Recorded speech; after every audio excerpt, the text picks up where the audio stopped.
لله رب العالمين الذي أرسل رسوله بالهدى ودين الحق ليظهره على الدين كله وكفى بالله شهيدا أشهد أن لا إله إلا الله وحده لا شريك له وأشهد أن محمدا عبده ورسوله لا نبي ولا رسول بعده اللهم صل وسلم وبارك وكلم على نبينا محمد وعلى آله وأصحابه ومن تبعهم بإحسان إلى يوم الدين أما بعد Alhamdulillah Rabbil Alamin. Para ibu jamaah majlis ta'lim fastabiqul khairat, insyaallah dirahmati Allah subhanahu wa ta'ala. Alhamdulillah, pada kesempatan yang penuh barakah ini tidak ada ucapan yang terbaik kecuali ucapan Alhamdulillah. Segala puja dan puji syukur hanya milik Allah subhanahu wa ta'ala atas semua karunia yang Allah karuniakan pada kita, sehingga pada pagi hari ini di tengah kesibukan aktivitas, kesibukan di jalan, macet dan sebagainya, sedikit pun tidak mengurangi langkah kita untuk sama-sama bisa hadir bersibuk berwajah. Semoga ini menjadi asbab Allah subhanahu wa ta'ala mencintai kita semuanya. Alhamdulillah, dalam suasana yang mungkin suasana yang lagi kurang enak, karena saya lihat 01 kita ini kalah.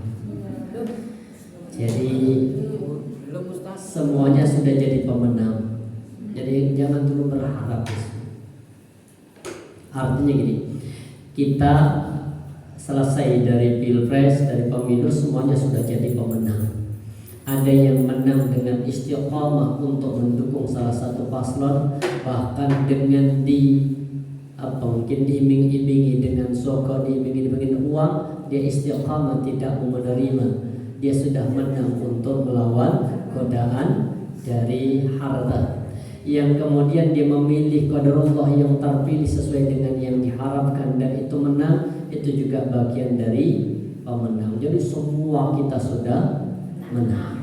Intinya ikhtiar sudah, kemudian usaha sudah, doa juga sudah, bahkan jenengan nyoblos paling wisuk dewe. Iya, paling wisuk dewe persiji dicoblos persiji misal sudah. Terus apa? Selesai, ranahnya selesai tugas manusia. Sekarang berada di apa? Ranahnya Allah. Kalau sudah berada di situ, ya sudah, takdir, kembali ke takdir. Maksudnya apa? Tawakal itu kalau kata ulama, apa tawakal itu? At-tawakkalu mahallu al-qalb. Tawakal itu tempatnya di hati. Jadi tawakal itu tempatnya hati. Kemudian wal amalu dhahir, sedangkan perbuatan dhahir, ikhtiar, usaha, ada perbuatan dari kita tidak sedikit pun menggeser dari makna tawakal. Kalau sesuai dengan apa yang kita harapkan hasilnya, maka itu bagian dari pertolongan Allah. Kalau tidak sesuai dengan apa yang kita harapkan, itu namanya takdir. Sudah, namanya takdir kan apa? Antuk mina billahi, antuk mina billahi wa qadratihi, dan sebuah kadar-kadarnya, takdirnya, baik itu buruk ataupun baik. Sudah, kalau seandainya memang apa yang kita harapkan tidak sesuai, ini bagian dari takdir, sudah diterima. Iya, artinya gini Bu, seandainya nanti diputuskan sama KPU kalah, ya sudah, terima saja, karena semuanya juga sudah jadi pemenang. Kemudian kenapa Ustadz kok nggak pernah menang sesuatu yang kita harapkan? Barangkali mungkin yang lebih baik. Kenapa nggak pernah menang? Makanya Ibnul Qayyim al-Jauzi beliau mengatakan pemimpin itu sesuai dengan karakter rakyatnya. Jadi kalau rakyatnya zalim, maka pemimpinnya pun akan zalim.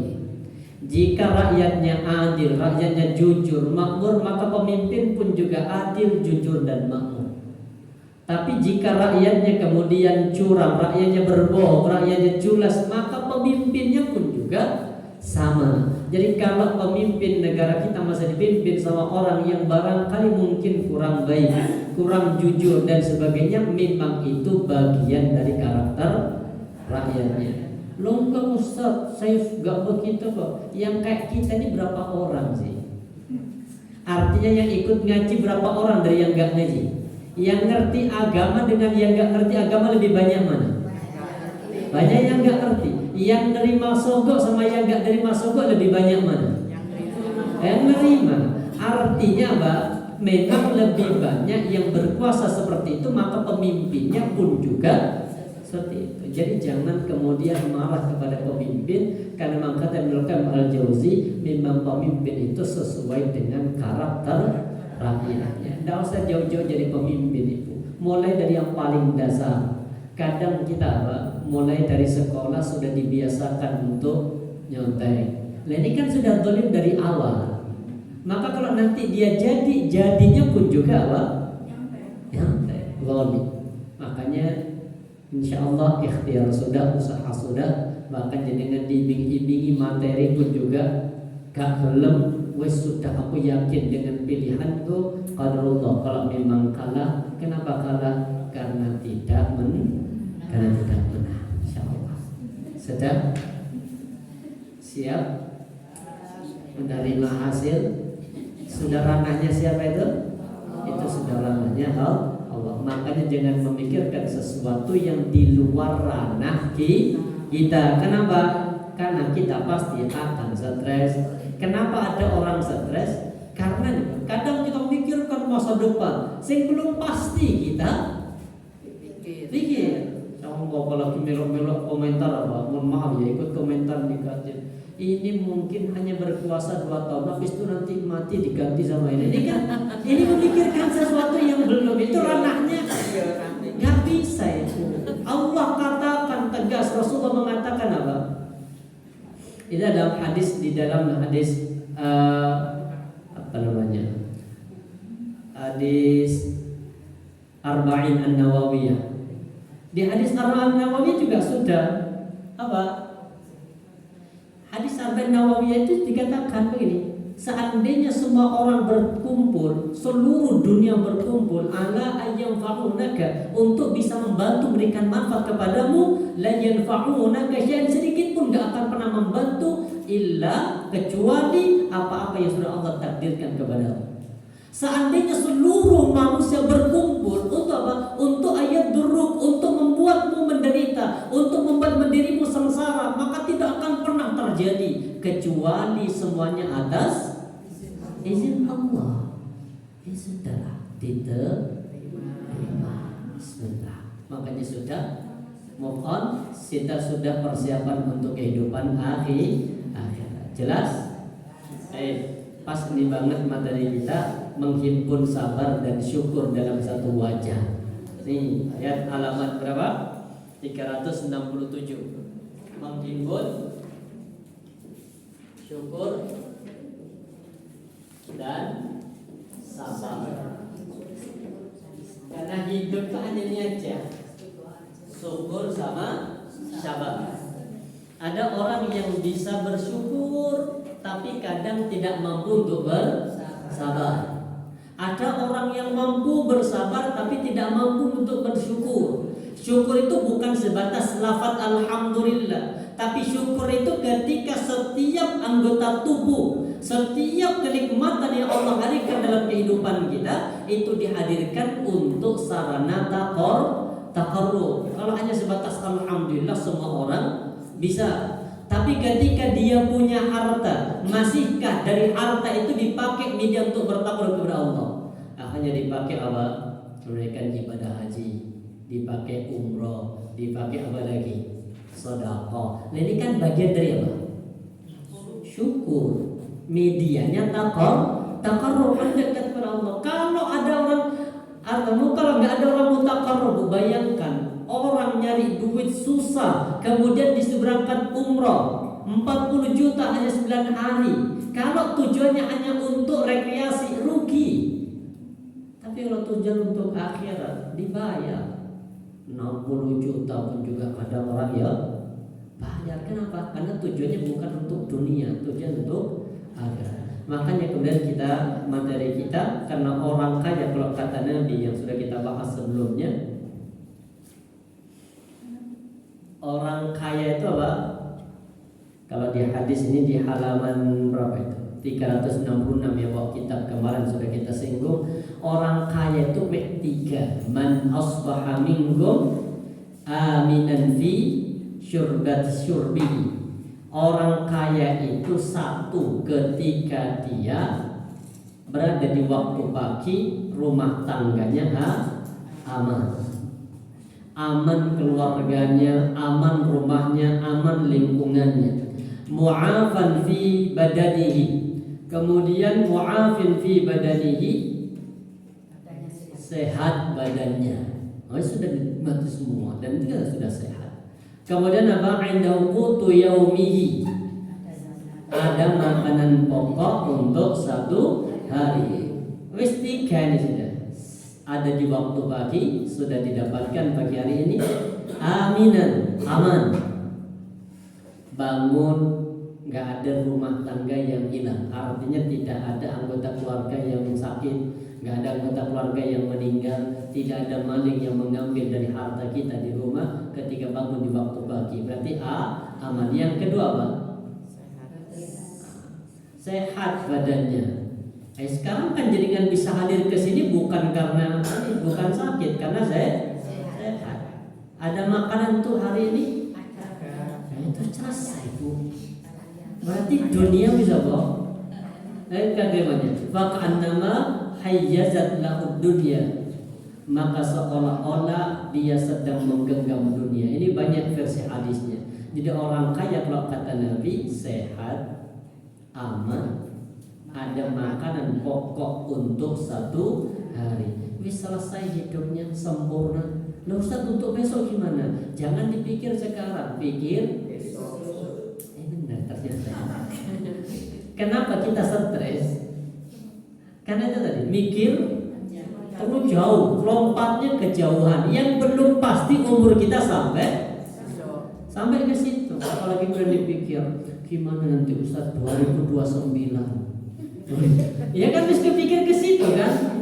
Kalau nanti nyalon lagi Ustaz, berkuasa lagi, mungkin nanti apa? Wakilnya adiknya. Itu siapa Ustaz? Enggak usah dipikir, masih 5 tahun ke depan umur kita belum tentu. Makanya orang kaya ini toh hari ini karena umur kita belum sampai di desa, insyaallah. Makanya kemudian kita belajar untuk menjadi orang yang bersyukur, menghimpun sabar dan syukur dalam satu wajah. Bisa? Insyaallah menghimpun syukur. Baik. Kita ambil satu contoh nih. Kita lihat keterangannya halaman 367. Seperti yang Anda katakan, Allah mempunyai nikmat dalam segala sesuatu yang ada. Ini mengisyaratkan bahwa pada dasarnya tidak ada musibah. Lalu apa artinya sabar? Karena dalam kenyataannya musibah itu tetap ada. Artinya Allah itu menghendaki setiap pribadi hambanya itu semuanya harus apa? Nikmat semua, sehat. Makanya kan tidak boleh minta doa kepada Allah diuji dengan musibah, enggak boleh. Doanya tetap minta Allahumma afini fi badani, Allahumma afini fi sam'i, Allahumma afini fi basari, la ilaha illa anta. Itu minta apa namanya? Minta sehat. Allahumma inni as'alukal afwa wal afiyah, minta sehat. Berarti kan semua harusnya syukur saja, nggak ada namanya musibah. Tapi pada kenyataannya memang ada musibah. Makanya kemudian nggak bisa dipisahkan syukur sama sabar, itu pasti kemana-mana, pasti bareng. Ibaratnya contoh, ada kisah, ada seorang tabi'in namanya Imran bin Hittan. Imran bin Hittan ini mohon maaf, orangnya fisiknya jelek, secara fisik jelek. Udah kecil, kurus, hitam.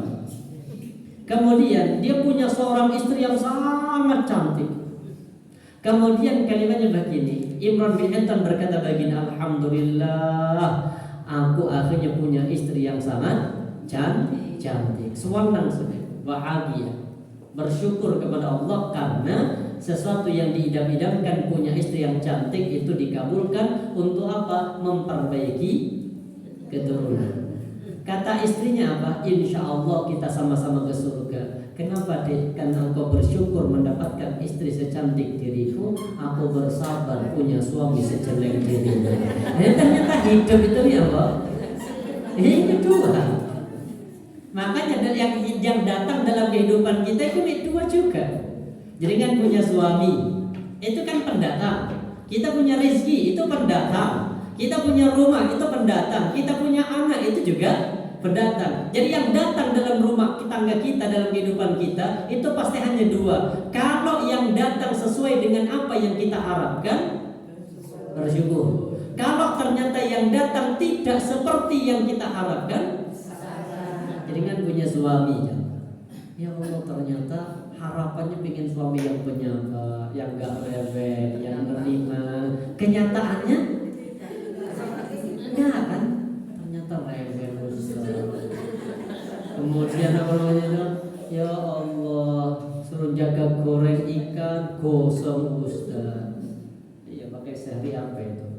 Dimarahin sama istri. Mungkin cukup toh, jangan sampai gosong. Gosong juga.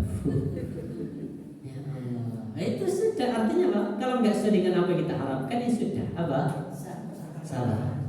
Nah, berarti kan hidup itu dua.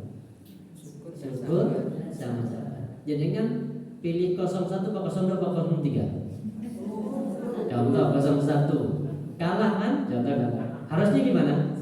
Sabar. Berarti memang kehendaknya masih seperti ini. Terus gimana 5 tahun ke depan? Ya harusnya bak sami'na wa ata'na wajib. Terus Ustaz gimana kalau dhalim? Maka kita bersabar menghadapi pemimpin yang dhalim dan tidak boleh memberontak. Dalam Islam tuh nggak boleh untuk menurunkan kepemimpinan dengan cara yang dengan cara yang dhalim, nggak bisa. Terus gimana? Ya bersabar 5 tahun ke depan. Apa yang harus bersabar? Satu, jangan dapat makan siang. Ini pasti sudah. Itu masih 2009. Kan sabar. Nah, terus gimana realisasinya? Duit itu sekarang no. Makanya kemudian apa? BBM dinaikkan. Ini kan sabar lagi. Jadi benar itu, dapat nasi makan siang bersyukur, ketika dinaikkan BBM sabar. Jadi sudah include jadi dua. Jadi tetap ada namanya syukur dari kenikmatan, ada namanya sabar dari satu musibah. Karena gak akan pernah lepas dari itu. Jadi kan punya anak-anaknya soleh banget, alim, sukses, ya syukur. Punya satu anak, ya Allah, membelik, senowakal, suruh kerja lebih nyantai, lebih ini. Terus siapa no? Sudah, wis pintar semua, kajian kita selesai. Kan menggabungkan apa? Syukur sama. Baik, bagaimana cara menggabungkan itu? Ini konsepnya. Dengan buka di halaman 368. Bagaimana menggabungkan antara syukur dan sabar dalam satu wajah. Syukur dan sabar dalam satu wajah. Makanya konsepnya manusia umat Nabi Muhammad itu yang paling dasar ini namanya munafik. Ini yang paling bawah. Naik sedikit muslim. Di atasnya muslim ada namanya apa? Mukmin. Di atasnya mukmin baru ada namanya apa? Muhsin atau muttaqin. Jadi tingkatan manusia atau umat Nabi Muhammad itu ada 4. Ada munafik, ada muslim, ada mukmin, ada muhsin. Yang bisa menggabungkan antara dua, artinya apa? Menggabungkan dua wajah tadi antara sabar sama syukur itu di tingkatan yang ini. Kalau di tingkatan mukmin itu standar. Apa kata Rasulullah? Ajaban di amril mukmin. Menakjubkan kata Nabi urusan orang beriman. Kenapa? Inna amrahu kulluhu khair. Karena semua bagi orang beriman urusannya itu semuanya pasti satu kebaikan. Idza asabatu syarra syakara. Kalau Allah uji dia dengan kenikmatan, dia bersyukur. Wa idza asaba dharra, kalau dia diuji oleh Allah dengan dharra, dengan musibah, dia apa? Bersabar. Ini tingkatan orang yang apa? Mukmin. Standar ini. Artinya apa? Dikasih nikmat dia bersyukur, kalau dikasih musibah dia bersabar. Kalau nggak dikasih nikmat berarti apa? Nggak bersyukur. Ini standar. Sedangkan kalau orang muslim atau hanya sebatas biasa, kalau dikasih nikmat dia bersyukur, tapi kalau dikasih musibah dia tidak mampu bersabar. Itu yang sebatas muslim. Makanya kadang ada orang bunuh diri dengan musibahnya. Ada orang yang kadang mengakhiri hidupnya dengan apa? Dengan gak baik. Berarti kan masuk tingkatan apa dia? Muslim saja, belum sampai beriman, belum sampai mukmin. Kenapa? Karena syahadat sudah. Kan banyak orang yang bunuh diri itu. Agamanya apa? Islam. Kenapa kok bunuh diri? Nggak sabar dengan musibah. Dia hanya mau alhamdulillah ketika dikasih nikmat, tapi ketika dikasih ujian dia nggak sabar. Akhirnya kadang kemudian membunuh diri sebagai bentuk solusi terakhir. Seperti yang di Pakis itu bunuh diri satu keluarga, suami, istri sama anak. Satu komplek bunuh diri. Kenapa? Ujian. Ternyata setelah diteliti itu kan qadarullah, itu teman dari jamaah, teman sekolah SD dulu. Makanya ketika dia tahu namanya kok koncoku nih, dia datang ke sana benar itu. Ternyata apa? Iya, ekonomi. Suaminya kena pinjol.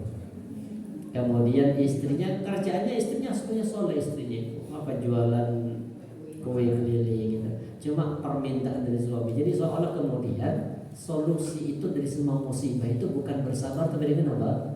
Diri muslim. Tapi kalau mukmin dikasih nikmat syukur, dikasih musibah bersabar. Kalau muhsin tingkatan paling sempurna, dikasih nikmat dia bersyukur, dikasih musibah pun juga bersyukur. Ini yang tingkatan paling berat. Ini menggabungkan dua. Kita ambil contoh halaman 368. Nomor 1 itu. Setiap musibah atau sakit yang menimpa harus digambarkan bahwa musibah dan sakitnya itu masih bisa lebih parah. Maksudnya apa? Ketika dikasih musibah, contoh batu, bagi orang yang muhsin dia masih bersyukur. Kenapa? Masih batu.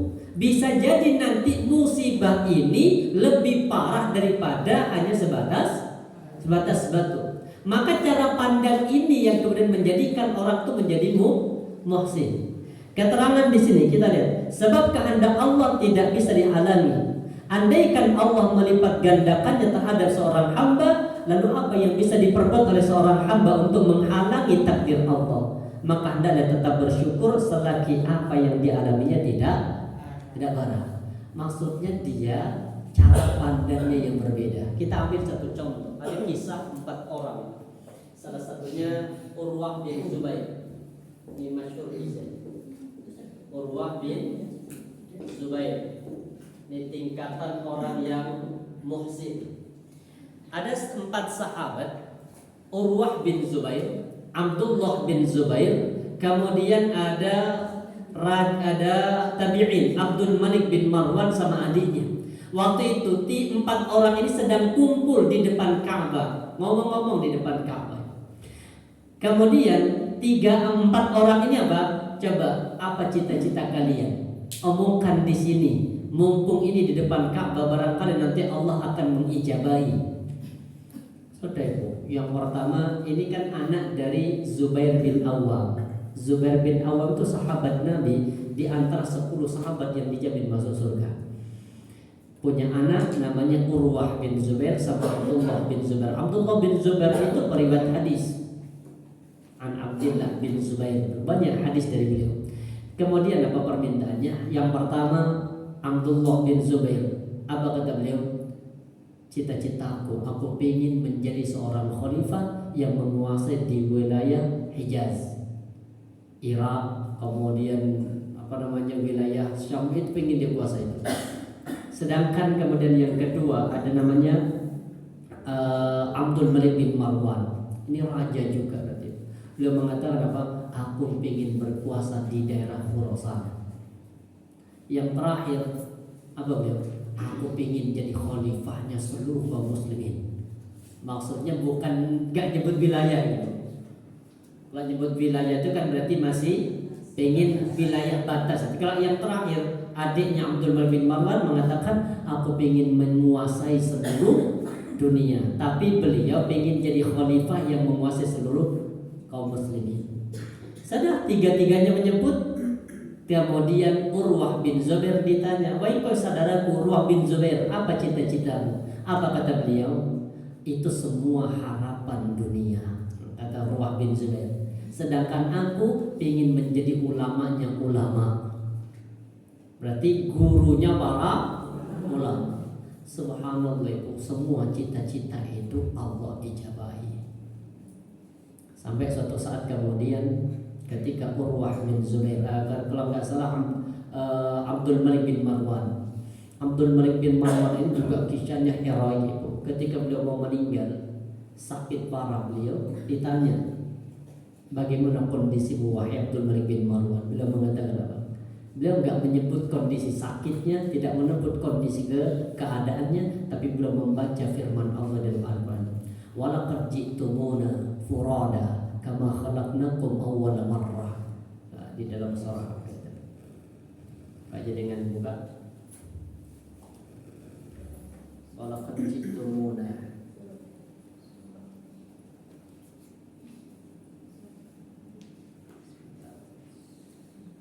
walaqad ji'tumuna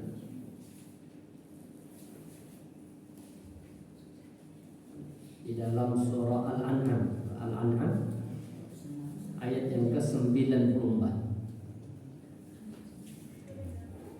Surah Al-An'am ayat yang ke-94. Apa kata Allah? Beliau membaca ayat ini ketika menjelang meninggal. Setelah selesai dari ayat ini dibaca, meninggal beliau. Walaqad ji'tumuna, dan sungguh mereka manusia, kata Allah, surah Al-An'am 94 ayat 94. Walaqad ji'tumuna, dan sungguh mereka, kata Allah, mereka itu manusia mendatangi kami furada, sendiri. Kenapa beliau membaca ayat ini? Karena posisi beliau sebagai seorang raja. Raja itu selama ini pasti hidupnya dikelilingin sama banyak orang, dikelilingi pengawal, dikelilingi pembantu, dikelilingin mungkin wanita-wanita, tapi dia raja orang soleh. Ketika dibaca, beliau mengatakan apa? Mau meninggal, dibaca ini, kami akan mendatangi Allah nanti furada.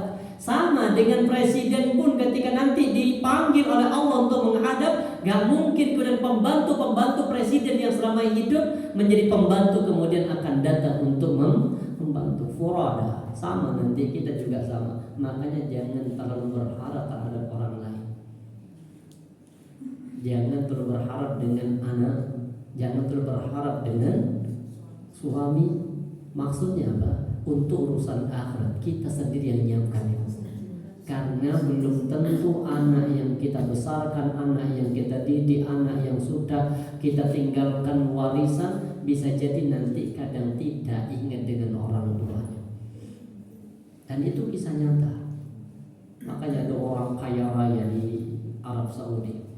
Saking kayanya dia tidak sempat untuk menikah, disibukkan dengan bisnis. Maka hidupnya hanya diisi dengan apa? Foya-foya, dengan ini kaya raya itu.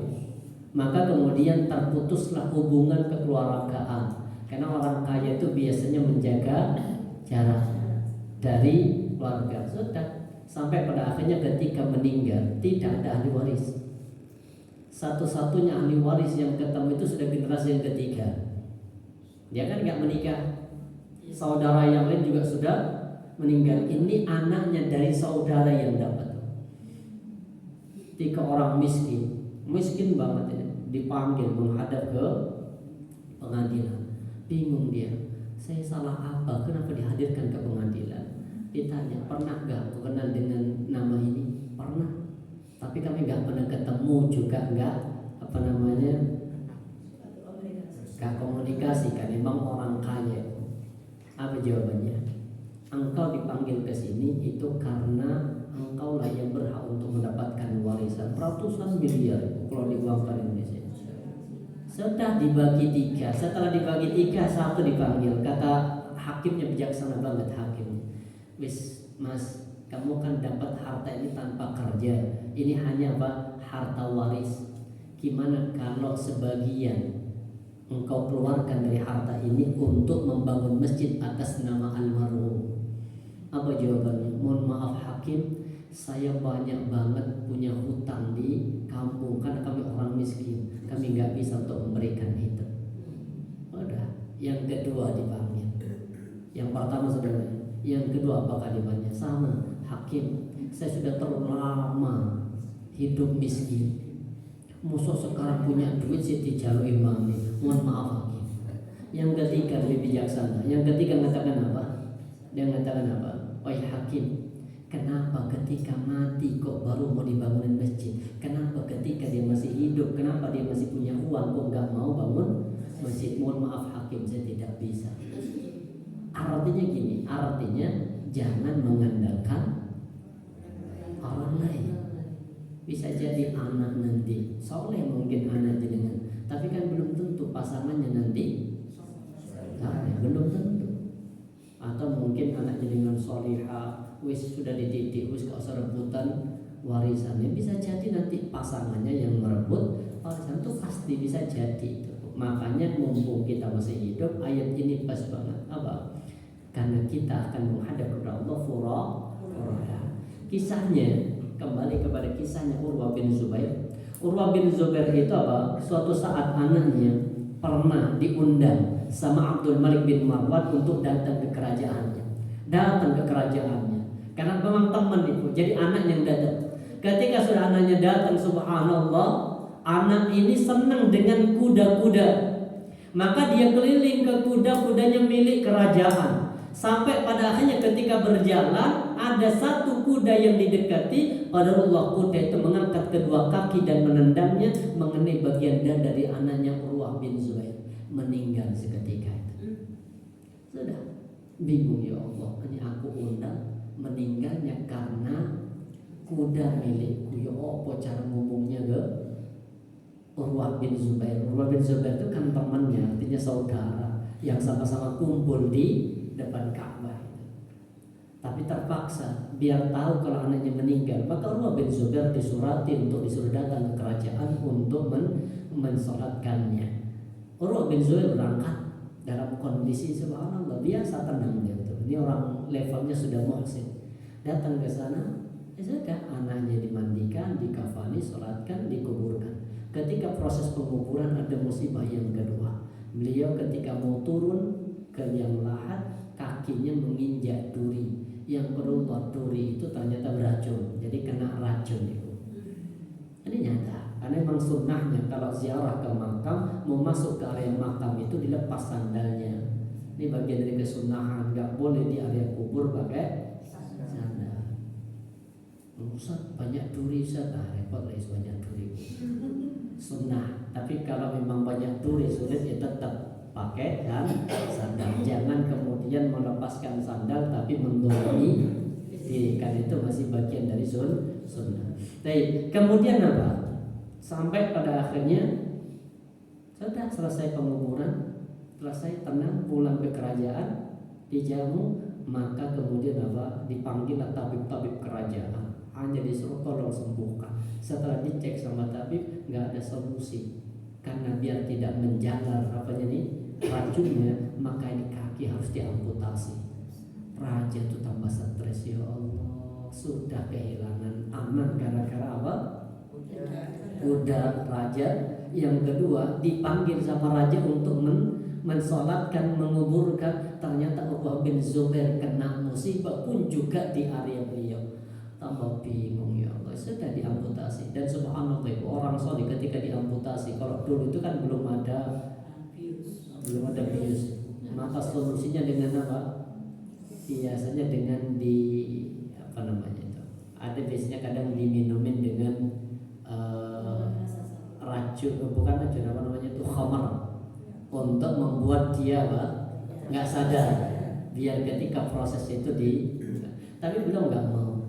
Beliau tetap hanya tolong aku beristighfar sampai ketika sudah wajahku benar-benar merah, silahkan potong kakiku. Nyata itu, subhanallah, nyata itu.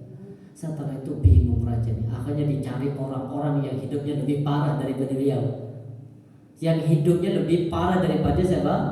Urwah bin Zubair. Untuk apa? Untuk menceritakan bagaimana hidupnya Urwah bin Zubair itu lebih apa? Bisa nerima. Tapi ternyata Urwah bin Zubair jauh lebih tenang daripada orang yang punya musibah yang lebih berat. Apa kalimatnya? Wahai saudaraku, kenapa kau bisa bersabar menghadapi musibah yang seberat ini? Apa jawabannya? Allah anugerahkan kepadaku 4 anak. 4 anak. Allah masih hamil 1. Allah masih sisain 3. Kenapa harus aku bersedih dengan yang Allah ambil masih lebih sedikit daripada yang Allah sisain?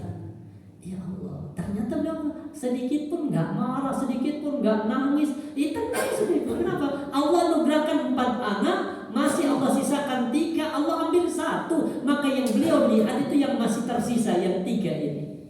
Maka setelah itu beliau mampu bersyukur kepada Allah.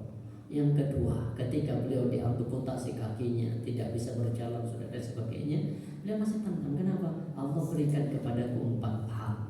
Allah berikan 2 kaki sama 2 tangan.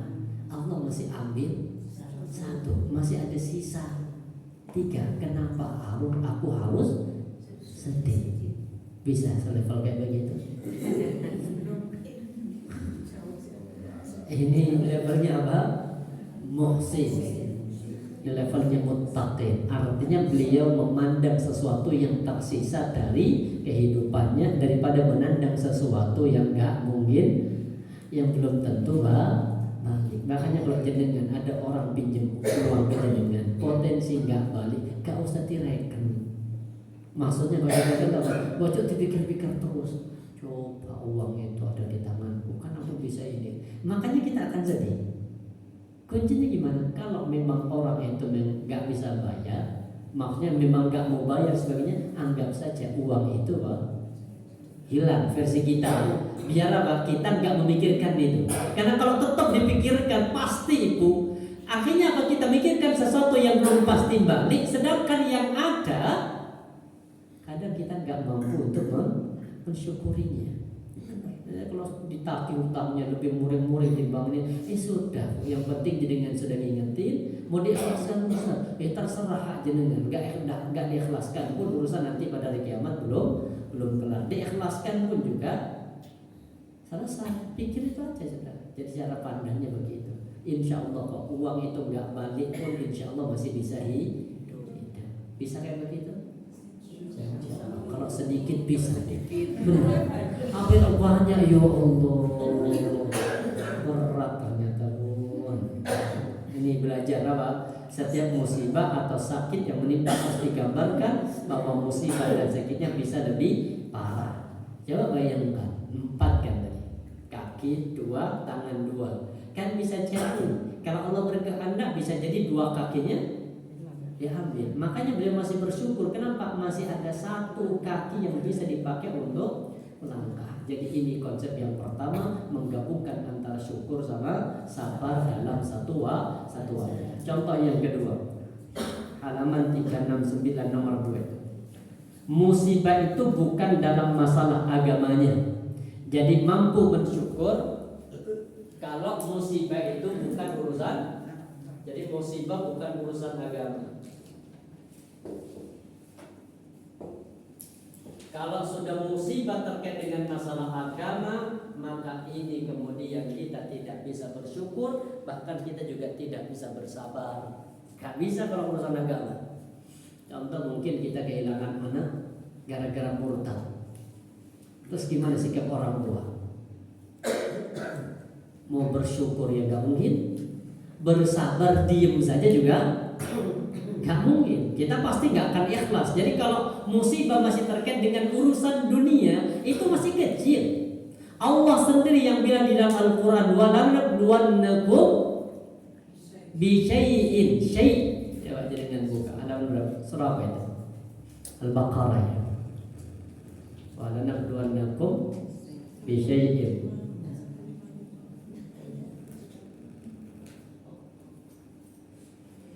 Di dalam surah Al-Baqarah 153.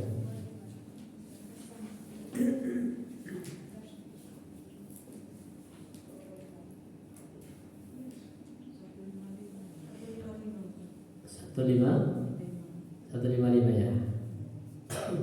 Iya 155. Surah Al-Baqarah 155. Wa lanabluwannakum bi syai'in minal khawfi wal ju'i wa naqsin minal amwali wal anfusi wat thamarat wa basyiris. Apa artinya di sini?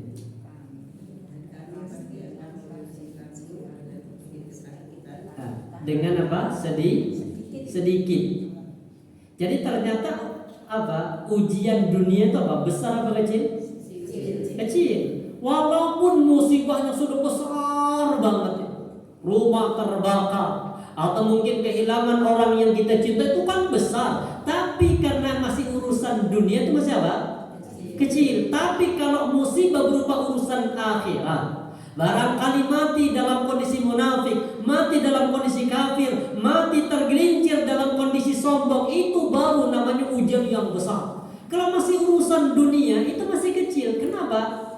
Karena kejadiannya sebatas di dunia dan Allah sudah siapkan solusi. Tapi kalau untuk nanti pada hari kiamat, contoh mati dalam kondisi mohon maaf, mati dalam kondisi murtad, apa yang akan terjadi?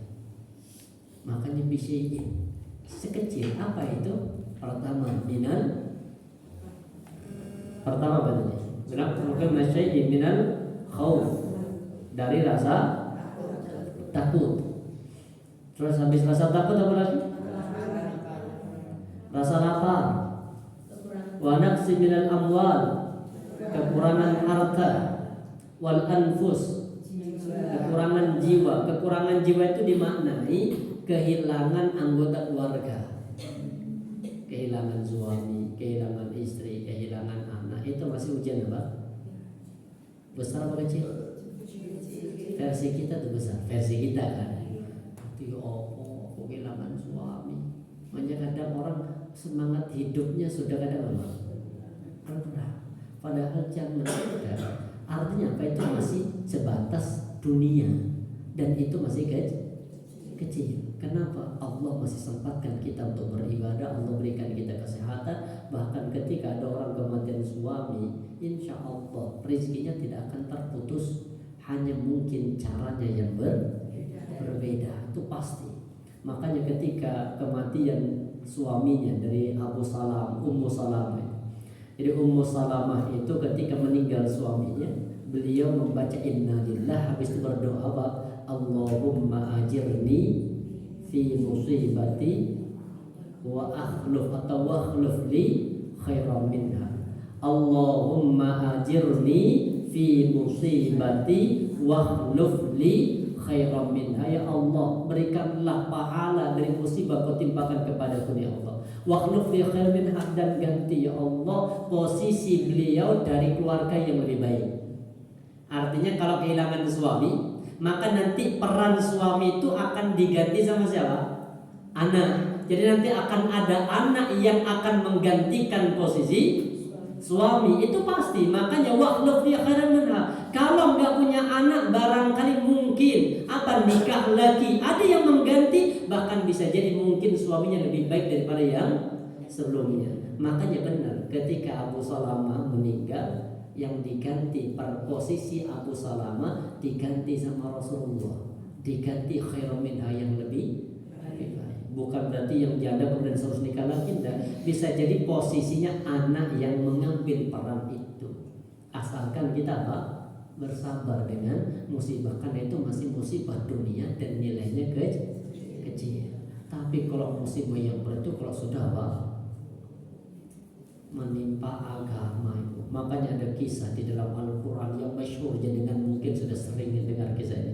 Kisahnya Bal'am bin Bawrah yang Allah abadikan di dalam surah Al-A'raf 155 sampai 157. Coba sedikit jenengan buka surah Al-A'raf 155 sampai 157. Ini musibahnya menimpa urusan apa? Agama.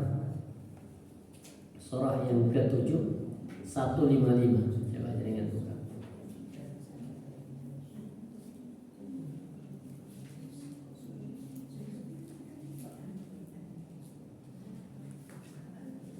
Tidak ketemu.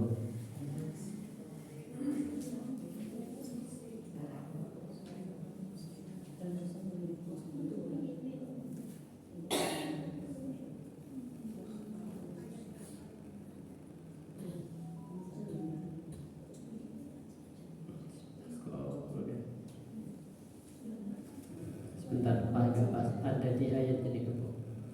Walakin ladainal ardh.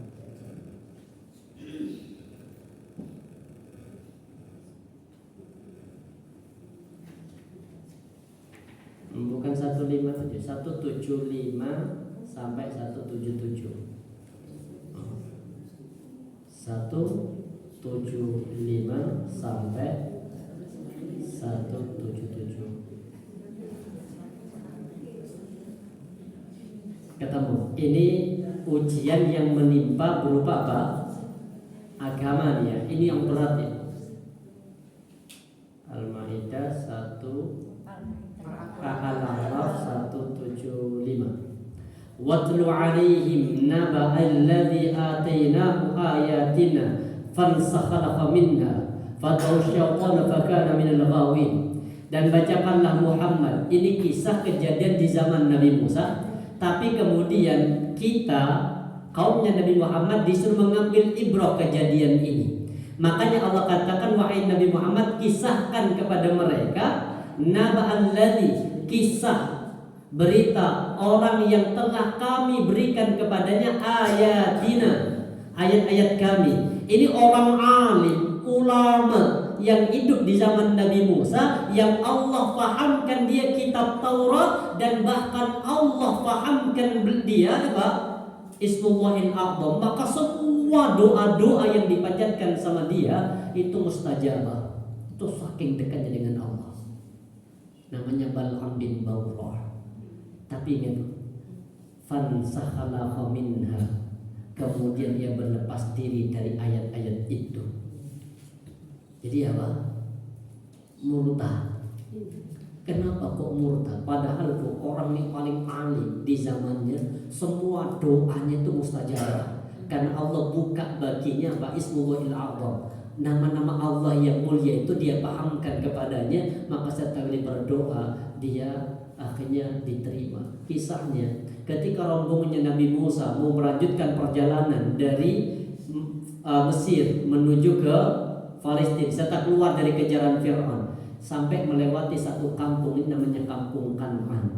Kampung inilah yang ditempati sama Bal'am bin Bawrah. Para pejabat minta kepada Bal'am, tolong Bal'am, engkau berdoa kepada Allah agar Allah menghancurkan Musa dan seluruh Bani Israel yang menjadi pengikutnya Nabi Musa.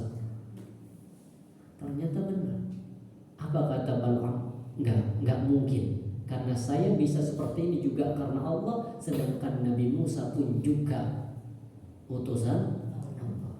Sudah ternyata karena diiming-imingi duit, diiming-iming jabatan, ya sudah. Makanya dulu orang kan banyak kasus di Indonesia itu. Dulu benci banget. Sekarang apa? Cinta.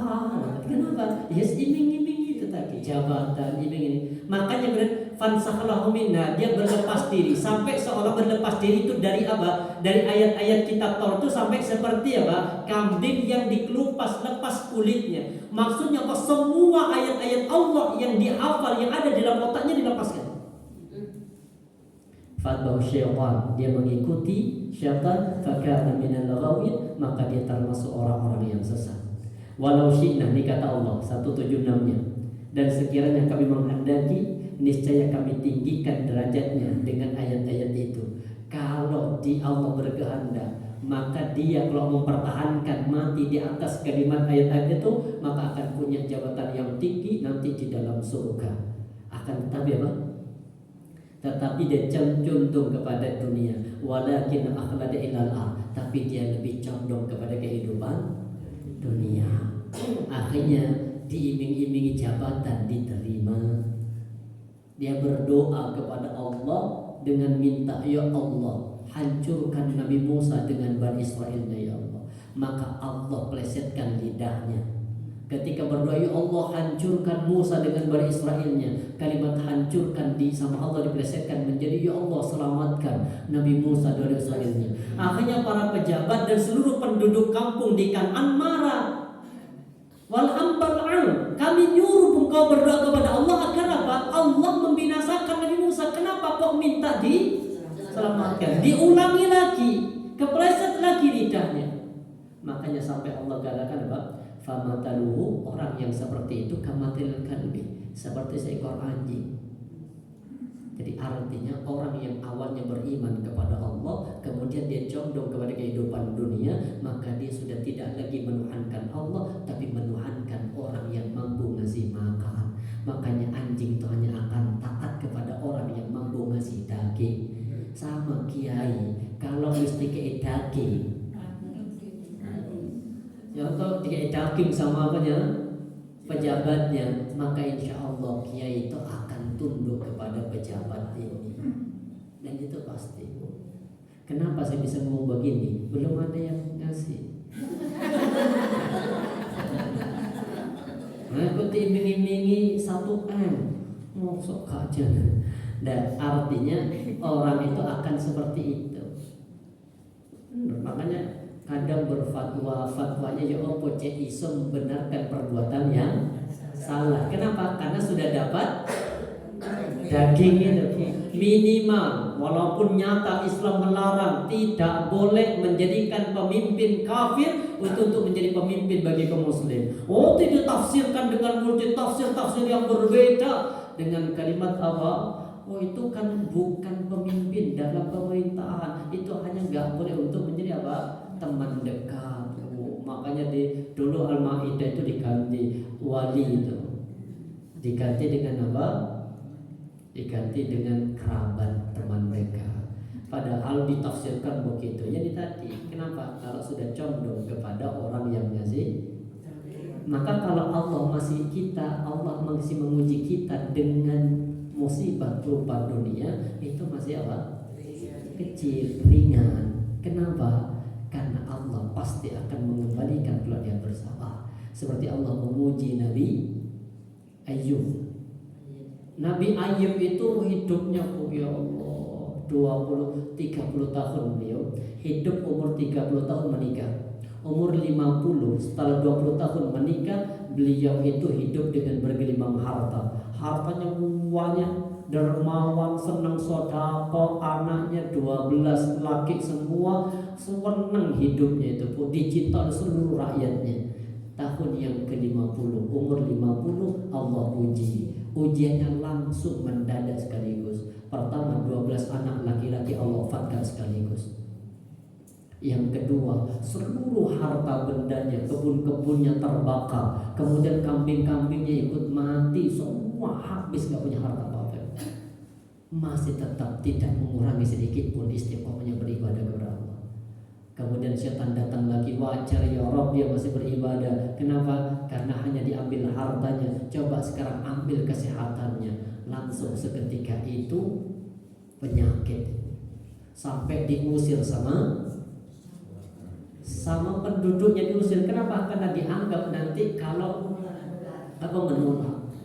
Tetap bersabar berapa tahun? sakit?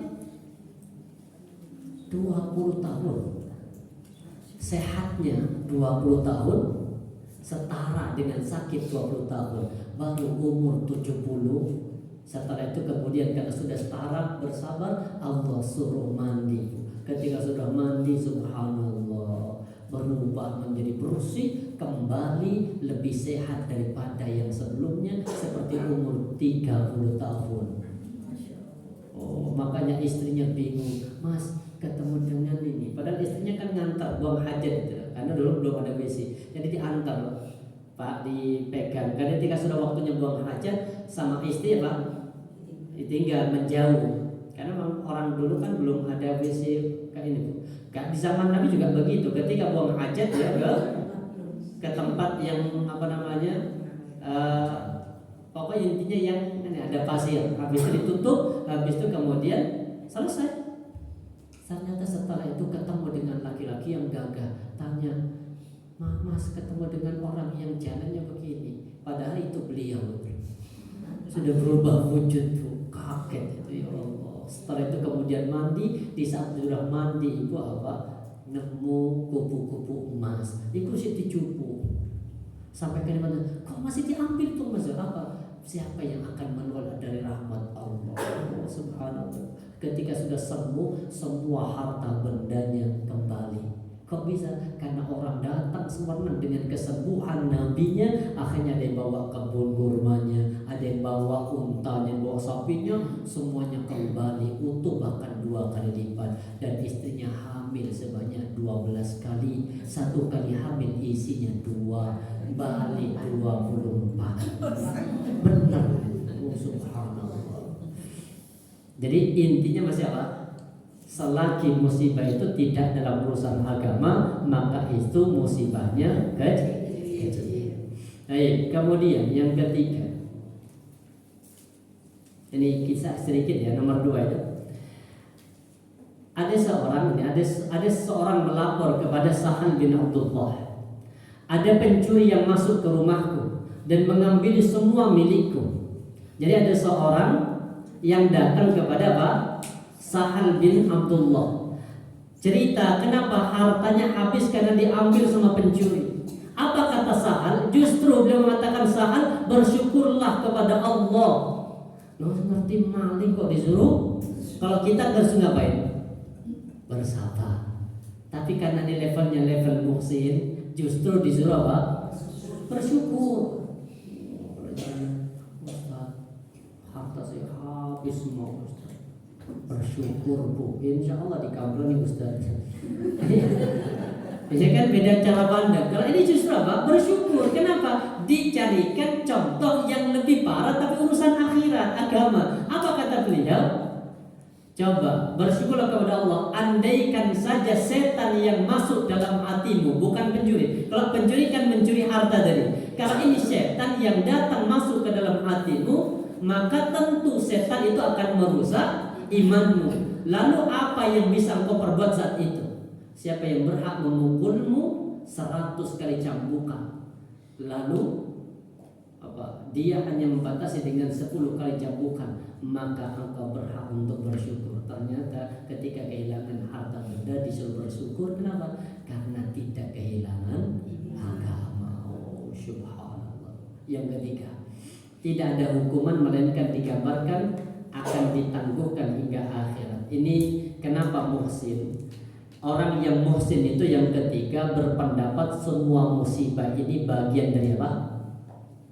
Bagian dari azab Allah yang disegerakan di dunia. Itu bagi orang yang muhsin. Orang yang muttaqin memandang semua musibah ini apa? Bagian dari azab Allah yang Allah segerakan di dunia, biar nanti ketika menghadap kepada Allah dosa-dosanya sudah habis. Ini kalau orang yang muhsin. Tapi kalau orang yang enggak muhsin, ya sebatas apa? Enggak memikirkan ke situ.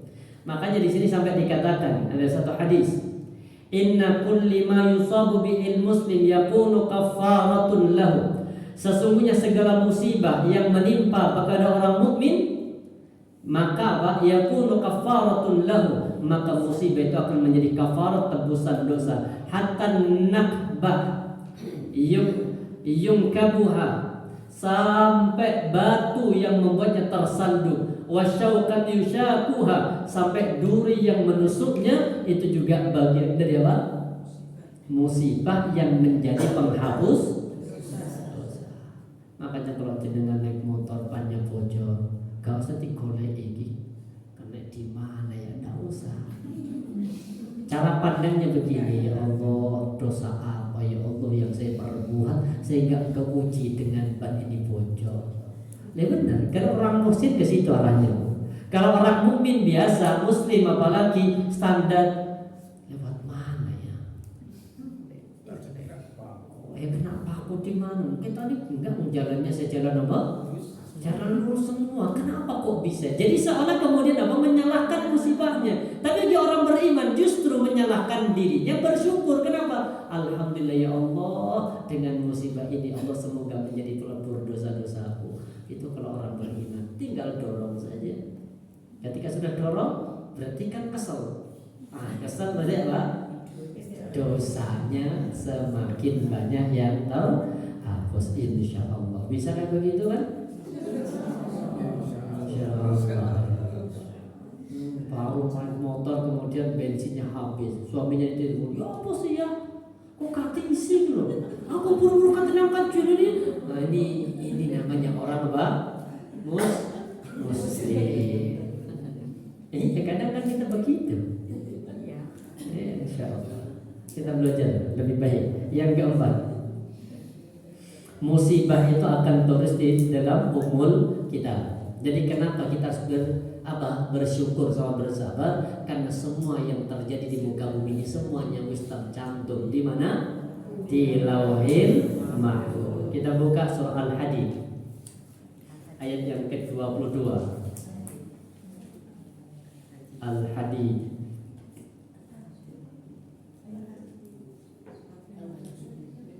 surah yang ke-57 ayat yang ke-22.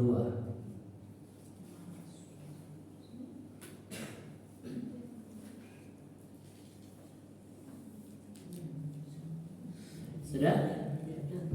Apa kata Allah? Ma asaba min musibatin fil ardi wala fi anfusikum illa fi kitabim min qabli an nabra'aha inna dhalika 'ala Allahi yasir likay la ta'saw 'ala ma fatakum wa la tafrahu bima atakum wallahu la yuhibbu kulla mukhtalin fakhur. Setiap bencana yang menimpa di bumi dan menimpa pada dirimu semuanya sudah tertulis di dalam kitab Lauhil Mahfuz. Yang sebelum kamu wujudkannya, yang sebelum kami mewujudkannya, sungguh yang demikian itu mudah bagi Allah, agar kamu tidak bersedih hati terhadap apa yang luput dari dirimu dan tidak pula terlalu gembira terhadap apa yang diberikannya kepadamu. Dan Allah tidak menyukai terhadap orang yang sombong dan membanggakan diri. Pas banget materi ayat ini, pas banget. Nama Prabowo sudah cantum di mana? Lauhil Mahfuz. Nama Gibran juga tercantum di Lauhil Mahfuz. Dengan cara apapun, dengan cara zalim, dengan cara yang tidak benar, dengan cara curang pun, itu kan caranya. Tapi kalau takdirnya Allah tetapkan. Contoh itu, Allah takdirkan Nabi Adam itu apa? Harus keluar dari surga. Itu takdirnya. Caranya Allah tidak memberikan solusi caranya. Ternyata kemudian Nabi Adam melanggar. Apakah ketika Nabi Adam itu melanggar, itu yang salah takdirnya apa Nabi Adamnya? Contoh jadi dengan mencuri, ketangkap orang. Kenapa mencuri? Takdir saya jadi benar. Nah, gak begitu Bu. Apanya? Jadi tetap Ibu. Contoh Nabi Adam itu walaupun gak makan buah khuldi, itu pasti tetap apa?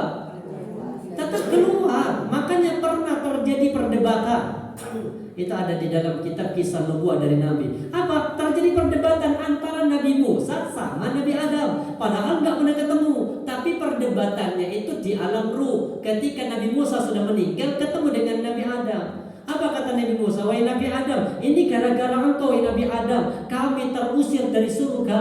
Coba engkau tetap gak makan buah khuldi, lah kami gak usah nang dunia dulu, langsung nang. Gara-gara makan buah khuldi, hidupku menderita. Nabi Adam, Nabi Musa kan menderita hidupnya. Hidup dalam kondisi pas ada kebijakan apa semua anak laki-laki harus dibunuh. Pas Nabi Musa lahir di situ, akhirnya harus dibuang lewat sungai Nil. Ketika dibuang lewat sungai Nil, ternyata ketangkep sama yang buat kebijakan. Artinya hidup di bawah naungan orang yang memang kerjanya setiap hari membunuh. Lah tambah sedih. Jadi hidupnya penuh penderitaan. Setelah baru keluar, lagi sehat keluar, ada 2 orang lagi tengkar, didorong satu sama Nabi Musa, mati. Dikejar Nabi Musa sampai kemudian melarikan diri ke mana?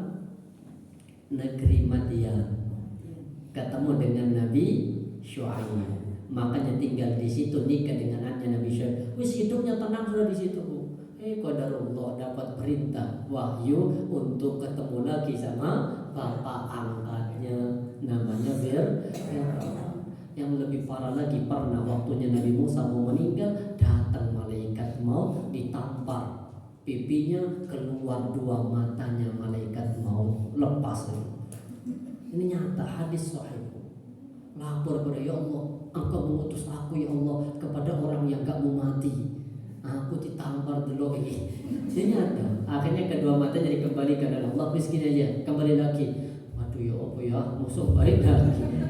Akhirnya balik, gini aja sampaikan. Memang benar, Nabi Musa itu nabi yang apa ya?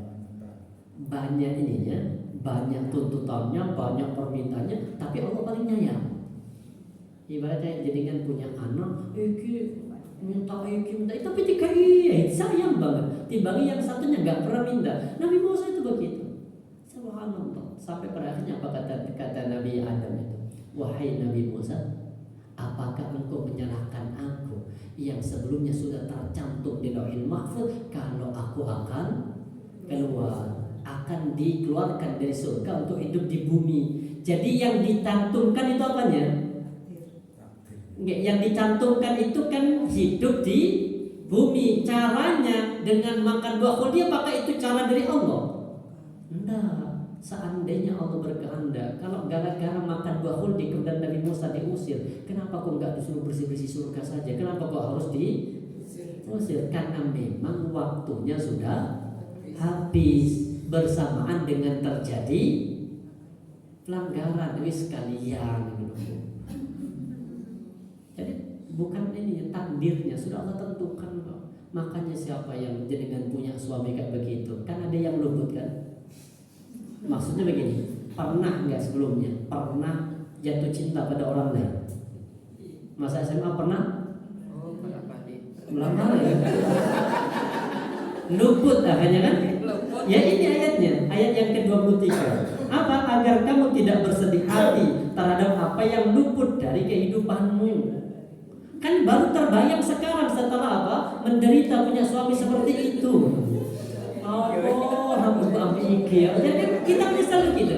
Kenapa kok mau ini? Aku coba dulu sama yang itu kan hidupku lebih menderita. Nah, kadang kita begitu kan, merasa sadar setelah ini. Saya punya teman itu, nyata ya. Bukan ini, kisah ini nyata. Istri dari kakak ipar. Kakak ipar itu punya istri itu. Kan kaya istrinya itu. Subhanallah. Dulu diterima sama si bapak mertuanya bapak itu. Karena orangnya kakak ipar itu orang baik itu.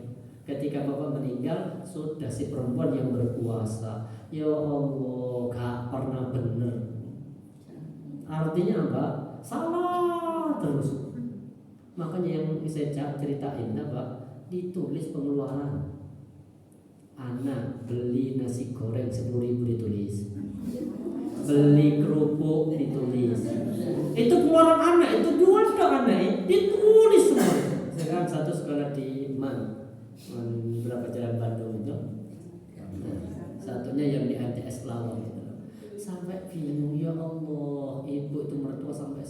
kok ono itu.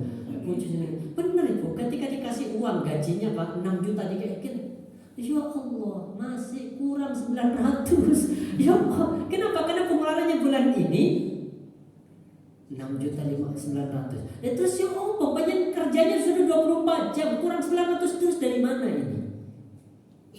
Ya kan nggak bisa. Akhirnya ya Allah, baru curhatnya begini. Nyesel Mas.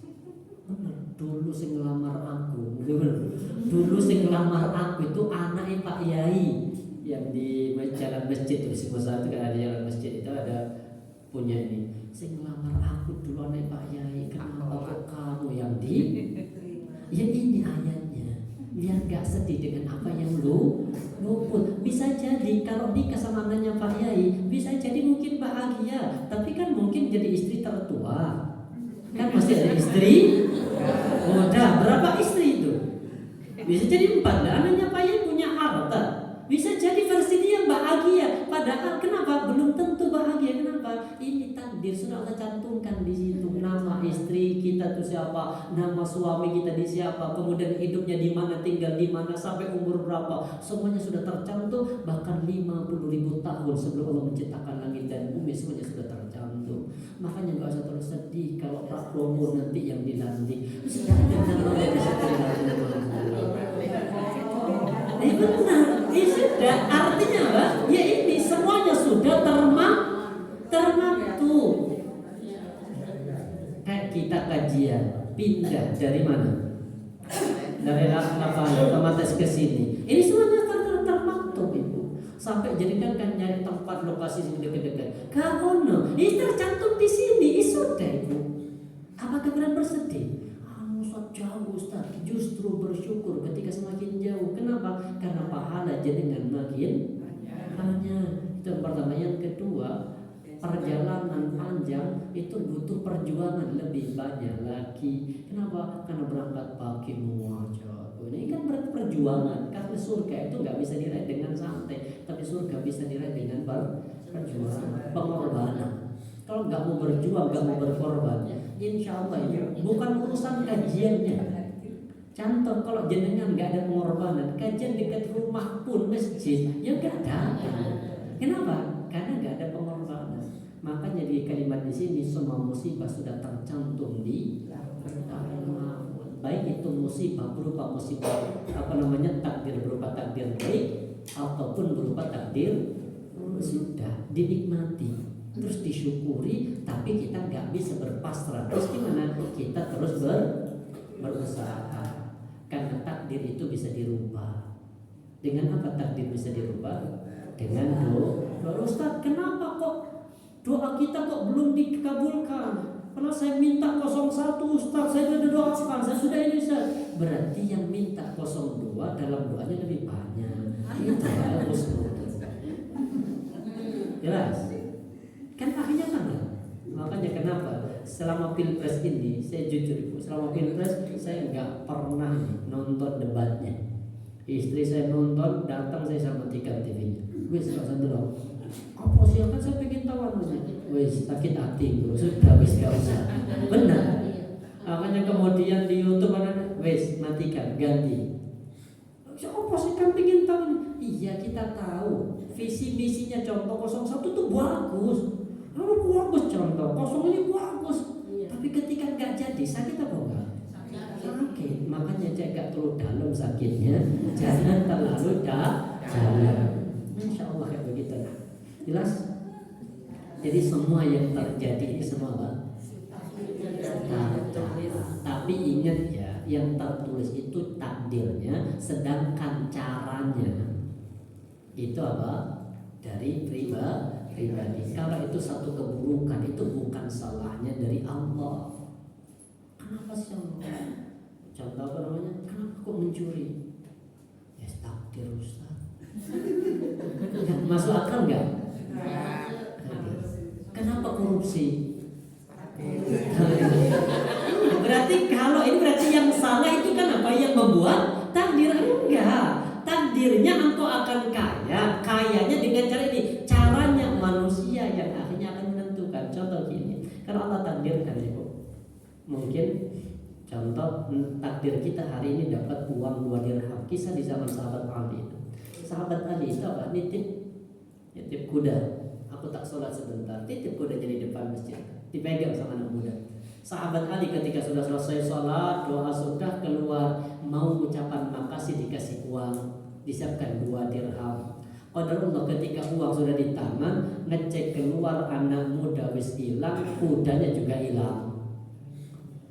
Cari kuda itu, ketemu sudah jauh dari masjid dalam kondisi tidak ada tali kekangnya, wis gak bisa ditarik. Akhirnya sahabat Ali minta kepada pembantunya, tolong carikan di pasar. Sudah nyari di seluruh pasar yang dekat dengan masjid itu nggak ada orang yang jual tali kekang kuda.